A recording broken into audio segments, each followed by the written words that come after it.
Dubai ने असली में अब जाके जहर उगला है।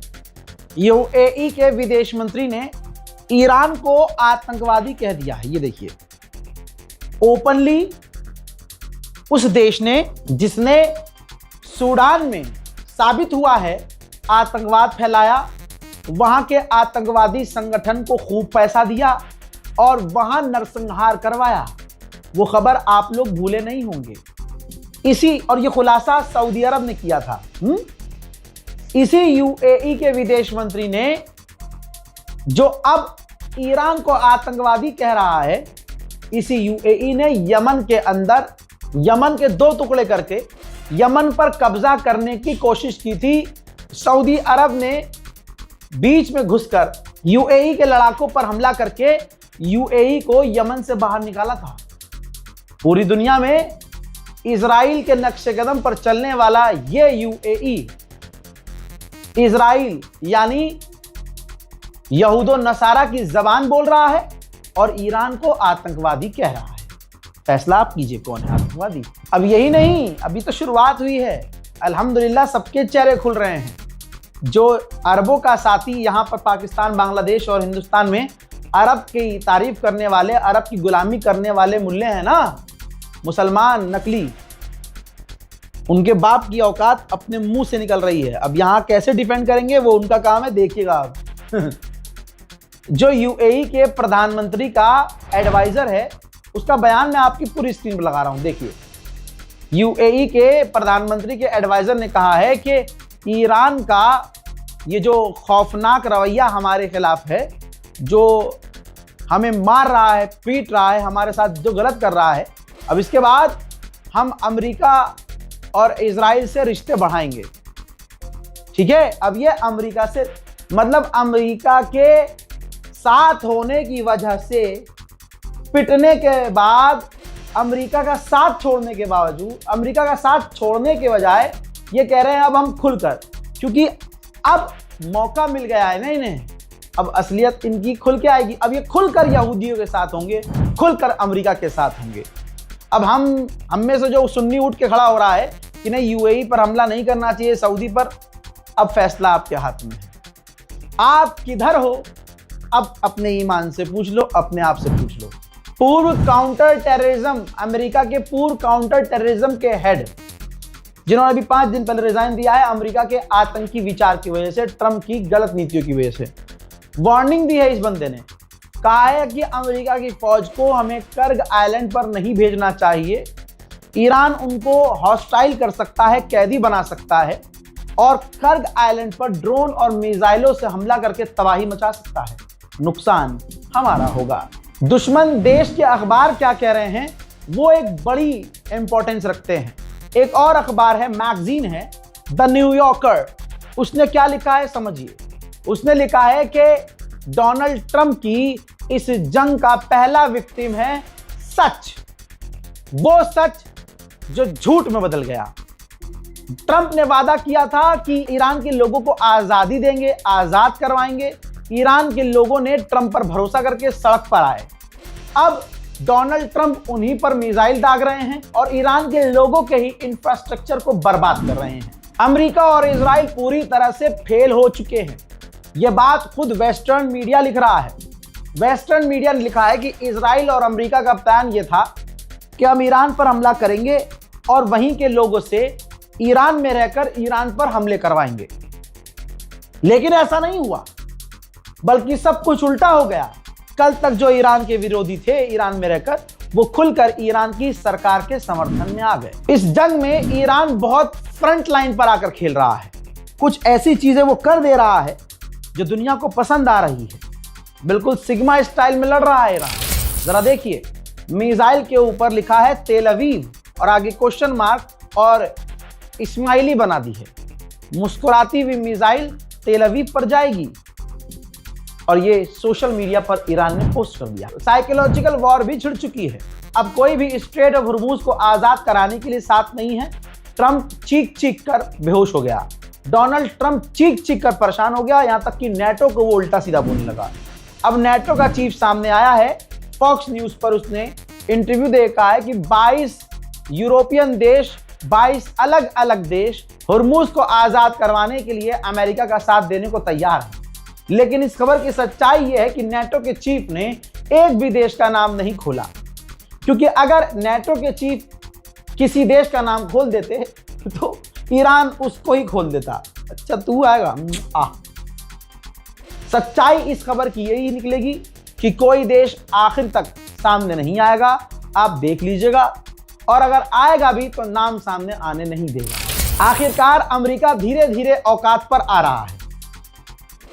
इससे पहले के अपडेट में मैंने अंदेशा जताया था कि जिस तरह से अमेरिका और इजराइल और अरबों को एक लाइन में लगाकर ईरान ने बजाया है, सब नंगे हो गए हैं, बहुत बेइज्जती फील कर रहे हैं। अमेरिका बौखलाहट में परमाणु इस्तेमाल कर सकता है। अब ये रहा सबूत। दोस्तों, अमेरिकी टीवी चैनल पर अमेरिकन एम्बेसडर ने कहा है, जिसका नाम माइक वाल्ट्ज है, कि ईरान के हम न्यूक्लियर प्लांट पर हमला कर सकते हैं। याद रहे, IAEA के चीफ, यहां तक कि WHO कह चुका है कि ईरान के परमाणु प्लांट पर हमला शुरू हो चुका है, जो कि काफी खतरनाक है। अगर रशिया भी भड़का हुआ है इस मामले पे। रशिया ने यह कहा कि अगर रेडिएशन फैला तो पूरा मिडिल ईस्ट खतरे में पड़ जाएगा। अमेरिकी अखबार न्यूयॉर्क टाइम्स ने लिख दिया है कि डोनाल्ड ट्रंप ने बिना सोचे समझे जो कांड किया है, अमेरिका की आने वाली कई पीढ़ियां इस कांड को याद रखेंगी और नुकसान उठाएंगी। इजराइल थूक कर चाट रहा है। आपने मेरे वो बयान सुना होगा जिसमें मैंने खबर बताई थी कि UN से मदद मांग रहा है इजराइल। जिस इजराइल ने 2.5-3 साल तक UN को ब्लॉक किया, UN के अधिकारियों को गालियां बकी, UN को आतंकी संगठन का समर्थक बताया, UN के तमाम कानूनों को तोड़ा और गाजा में नरसंहार किया, आज UN से मदद मांग रहा है इजराइल कि UN कुछ नहीं कर रहा है, ईरान के खिलाफ UN बोल नहीं रहा है। यही UN था कि तेज में आवेश में आकर UN के अंदर पूरी दुनिया के सामने इजराइल के एम्बेसडर ने UN चार्टर फाड़ दिया था, कानून फाड़ दिया था UN के अंदर। 2024 का वीडियो।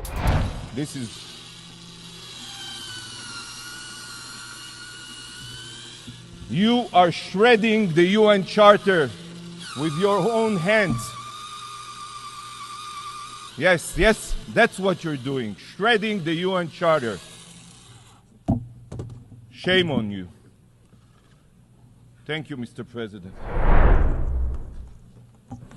देख लिया। और आज यही सुअर की नस्लें UN से भीख मांग रही है कि भैया बहुत छेद दिया है, ईरान ने हमें कुछ तो बोलो, हमें तो बचाओ। UN को भी अपने ऊपर हुए जुल्म जो अमेरिका और इजराइल के द्वारा किए गए हैं याद रखना चाहिए। जो बहुत सुन्नियत का झंडा लेकर उछल रहे हैं, जिनके बाप दादाओं ने फिलिस्तीन के लिए कभी कुछ नहीं बोला, न किया, न बोला न किया। फिर से कह रहा हूं, जिनके बाप दादाओं ने न बोला फिलिस्तीन के लिए न किया, ये भारत में वो मुसलमान अब झंडा उठा रहे हैं सुन्नी, तो शियों ने हमारे साथ ये किया। अरे फिलिस्तीन के लिए जितनी कुर्बानियां ईरान ने दी हैं, तुम्हारी 7 पीढ़ियां गुजर गई होंगी, नहीं दी है कुर्बानी तुम्हारे बाप ने। तुम्हारा सारा अरब खामोश है। यह पहली ईद गुजरी है जिस ईद में बैतुल मुकद्दस मस्जिद अल अक्सा बंद रही है। बताओ तुमने क्या किया? तुम तो 3 दिन लगातार ईद मना रहे हो भैया। तुम्हारी क्या औकात? तुम्हारी औकात ही नहीं है बोलने पर। तुम्हारी औकात ही नहीं है कि तुम फिलिस्तीन का नाम भी लो। IRGC के कमांडर ने यही कहा कि फिलिस्तीन का मुद्दा सिर्फ हमारे लिए नहीं है, फिलिस्तीन का मुद्दा हर मुसलमान के लिए है। ईरान को ये गाली बक रहे हैं, ईरान को उल्टा सीधा कह रहे हैं कुछ मुसलमान, लेकिन वो ईरान उन सबका नाम ले रहा है कि सब मुसलमानों के लिए फिलिस्तीन मुद्दा है। हर मुसलमान के सीने में फिलिस्तीन बसता है। अल्लाह अकबर। अब आंख नहीं खोलोगे तो कब खोलोगे भाई? कब खोलोगे? ये वही मुसलमान है, यकीन कीजिए, जो आज ये सब कुछ आंखों से देखकर ईरान के खिलाफ जहर उगल रहे हैं और अभी भी शिया सुन्नी कर रहे हैं। ये वही मुसलमान हैं जो नाम के मुसलमान थे और रसूल खुदा को भी तारीख में धोखा दे रहे थे, जो नाम के मुसलमान थे और जब वक्त पड़ता था तो हुजूर पाक सल्लल्लाहु अलैहि वसल्लम को अकेला छोड़कर भाग जाया करते थे और बीवियों की चादर में घुस जाया करते थे। याद रखना तुम वो हो। दोस्तों, बैठकर घर में कुछ भी बोल देना आसान है, लेकिन जो करने वाला होता है ना, वो करता रहता है। ईमान ईमान की बात है। 21-22 दिन से जंग चल रही है। आपको क्या लगा रजा गद्दाफी गाजा को भूल गया? जब मैंने अपना चैनल शुरू किया था ना, तो जो शुरू से देखते हैं वो गवाही दे देंगे कमेंट में। मैंने कहा था खुदा की कसम, मेरी पहली वीडियो फिलिस्तीन के लिए है, आखिरी वीडियो तक मैं फिलिस्तीन के लिए बोलूंगा। चैनल डिलीट हुआ, चैनल ब्लॉक हुआ, चैनल हैक हुआ, दोबारा चैनल बनाना पड़ा। तुम्हारे इस नौकर ने, तुम्हारे इस छोटे भाई ने फिलिस्तीन की हर दिन अपडेट दी है, हर दिन एक रिपोर्ट। बताओ कोई है यूट्यूबर, मैं किसी का नाम नहीं ले रहा हूं, सब मेरे भाई हैं, लेकिन मैं सवाल कर रहा हूं, मेरा हक है। बताओ कोई ऐसा यूट्यूबर है जिसने हर दिन 365 दिन हर दिन फिलिस्तीन के लिए कोई वीडियो दिया हो? 20-20 मिनट का अपडेट, 15-15 मिनट का अपडेट, एक दिन में 4-4 फिलिस्तीन पर, गज्जा पर अपडेट देने वाला सिर्फ यहां मैं खड़ा था। क्यों? दूसरे यूट्यूबर जो बड़े, समझ रहे हैं, बोलना नहीं चाहता क्योंकि मैं विवाद नहीं चाहता। वो मुझसे पूछते थे, रजा भाई फिलिस्तीन पर बोल के क्या फायदा? क्योंकि इसमें कंटेंट ही ऐसा होता है कि पैसा तो आता ही नहीं है, $1 लग जाता है, ऐड नहीं चलती है, पैसा नहीं बनता, मोनेटाइज नहीं होता। तो उनको मैंने यही कहा था कि हर काम पैसे के लिए थोड़ी होता है, कुछ कवर के लिए भी तो होता है।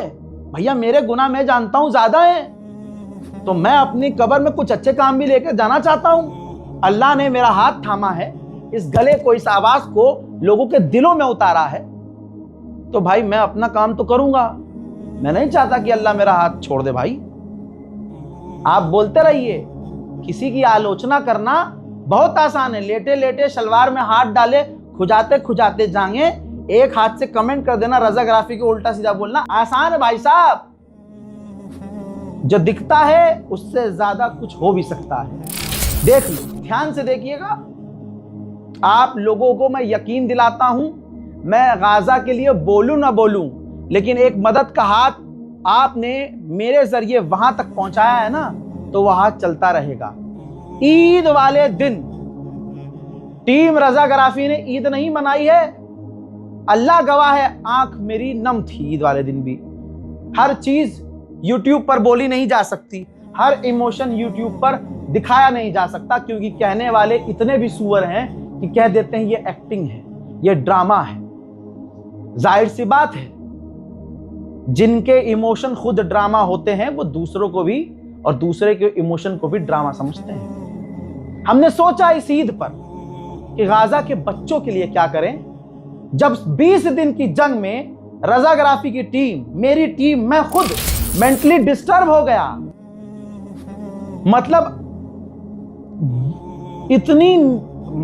इतना परेशान, अजीब अजीब सी चीजें होने लगी भैया, कई तरह की परेशानियां होने लगी। दिल करने लगा कि भाग जाऊं मैं यहां से। कहां भाग जाऊं जहां मुझे एक आवाज भी ना आए, मेरा फोन भी ना बजे, इंटरनेट भी ना हो। ख्याल अचानक से अल्लाह ने दिमाग में डाला कि सोचो 3 साल से जो सिर्फ बम की आवाज सुन रहे हैं गाजा में बच्चे, जो अपने माँ बाप को खो चुके हैं, जिनको 3 साल से सही खाना नहीं मिल रहा है, वो कैसे सर्वाइव? वो तो कहीं भाग भी नहीं सकते ना। मैं क्या, मैं ऑफिस में ताला लगाऊंगा, घर चला जाऊंगा, अल्लाह अल्लाह खैर सल्ला। वो बस यही ख्याल आया। मैंने अपनी बहन से बात की जो गाजा में है, और उसके बाद ये ऑर्गेनाइज किया कि भाई वहां पर बच्चों के लिए कैंप लगाया जाए। कैंप लगा, वहां उन्होंने कुछ जोकर, कुछ एक्टिविस्ट, कुछ कई तरह की एक्टिविटी ऑर्गेनाइज करी, खाना पानी बच्चों के लिए, ताकि मेंटली जो वो डिस्टर्ब है ना, थोड़ा मुस्कुरा सकें, थोड़ा हंस सकें, थोड़ा उनका जो बचपन खो गया है उनको बचपन हम दे सकें, उनको हमने लौटा। मेरी औकात नहीं है, खुदा की कसम, ये खुदा का करम है कि इतनी हैसियत है कि हम कुछ कर पा रहे हैं, वरना गाजा कहां और हम कहां।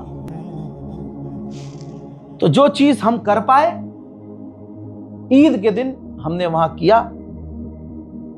ऑब्वियसली सेम डे वीडियो नहीं आ सकती थी, और मुझे बुरा भी लगता है बहन को बोलूं, बहन जो तुम कर रही हो उसका वीडियो बना के दो, लेकिन नहीं, ऐसे सुअर नस्लें हैं हमारे यहाँ जो जहर और कुछ भी बोलने वाले हैं, उनके मुंह पे तमाचा मारना जरूरी था कि बाबू तुम गज्जा को भूल सकते हो, रज़ाग्राफी नहीं भूलेगा इंशाअल्लाह, और मेरे लोग नहीं बोलेंगे जो मुझे देखते हैं, जो मुझसे बेइंतहा प्यार करते हैं। हमने जो हम कर सकते थे हमने गाज़ा में किया, कैंप लगवाया, झूला लगवाया, खाना खिलाया, फ्रूट्स बांटे, चॉकलेट बांटी, जो हम कर सकते थे हमने किया।